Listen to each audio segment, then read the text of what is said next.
Real Madrid Barselonani 11-1 hisobiga mag'lubiyatga uchratganmi va u qanday bo'lgan? Bu narsa rostmi? Hozirgi videoda shu haqda.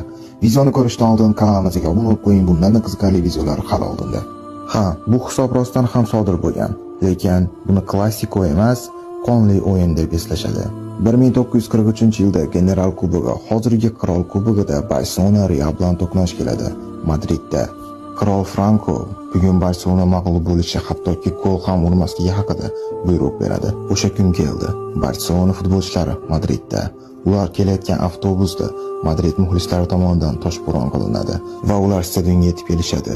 Kiyim almashtirish xonasiga esa Madridning Ko'shtirnoq ichidagi zo'ravonlari tashrif buyurishadi va agar bugun kimdir Madrid darvozasiga gol uradigan bo'lsa, ayovsiz otib tashlanishi haqida xabar berishadi. Bu so'zlardan keyin Barselona futbolchilari cho'chib qolishadi va maydonga ham chiqishni xohlashmaydi, chunki ularning hayoti xavf ostida edi. Lekin Barselona sardori ularni tinchlantiradi va ularni maydonga olib chiqadi. Lekin ular maydonda futbol o'ynashni bilishmay qolishadi, chunki qo'rquv juda ham kuchli edi. Birinchi taymdan so'ng hisob 8-0 ko'rinishga keladi.